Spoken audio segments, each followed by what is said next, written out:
Hi எல்லோருக்கும்.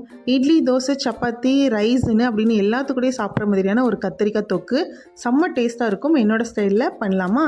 First ஒரு பேனில் 2 டீஸ்பூன் முழு மல்லி, 1 டீஸ்பூன் ஜீரகம், 1 டீஸ்பூன் சோம்பு, 1 டீஸ்பூன் மிளகு, ஒரு அரை டீஸ்பூன் கடுகு, 2 வெந்தயம் சேர்த்து நல்லா ரோஸ்ட் பண்ணிவிட்டு தனியாக எடுத்து வச்சுக்கணும். அதே பேனில் கொஞ்சமாக ஆயில் விட்டுட்டு ஒரு 5-6 பல் பூண்டு, ஒரு துண்டு புளி, ஒரு கொத்து கருவேப்பிலை அதையும் சேர்த்து நல்லா ரோஸ்ட் பண்ணி மிக்ஸி ஜாரில் எடுத்து வச்சுக்கலாம். அதோட ஒரு டேபிள் ஸ்பூன் வறுத்த வேர்க்கடலை சேர்த்துருக்கேன். அதை லைட்டாக தண்ணி ஊற்றி நல்லா நைஸ் பேஸ்ட்டாக அரைச்சி வச்சுக்கணும்.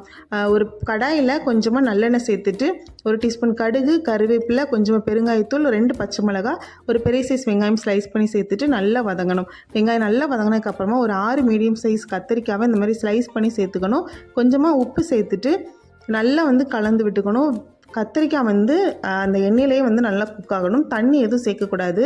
தண்ணி சேர்த்துட்டோம் அப்படின்னா டேஸ்ட்டும் மாறிடும். அதுமாதிரி கத்திரிக்காய் ஒரு மாதிரி கொல கொலன்னு ஆகிடும். ஸோ இந்த எண்ணெயிலேயே நல்லா ரோஸ்ட் ஆகணும். கத்திரிக்காய் லைட்டாக வெந்ததுக்கு அப்புறமா கொஞ்சமாக மஞ்சள் தூள், தேவையான உப்பு, ஒரு 2 டீஸ்பூன் தனி மிளகாத்தூளும் காஷ்மீர் தூளும் நான் 2 சேர்த்து ஆட் பண்ணியிருக்கேன் கொஞ்சமாக கலருக்காக.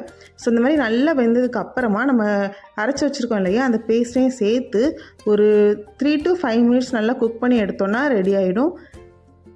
இந்த மாதிரி எண்ணெய் பிரிஞ்சு வர அளவுக்கு நல்லா குக் பண்ணி எடுத்துக்கணும். கடைசியாக கொஞ்சமாக கொத்தமல்லி இலை சேர்த்துட்டு கலந்து விட்டுட்டோம் அப்படின்னா நம்மளோட கத்திரிக்காய் தொக்கு ரெடி ஆயிரும். இதோட சூடான ரைஸு போட்டு நல்லா இந்த மாதிரி பரட்டி சாப்பிட்டு பாருங்கள். அவ்வளோ டேஸ்ட்டாக இருக்கும். கண்டிப்பாக ட்ரை பண்ணி பாருங்கள். கிட்ஸ்லாம் விரும்பி சாப்பிடுவாங்க.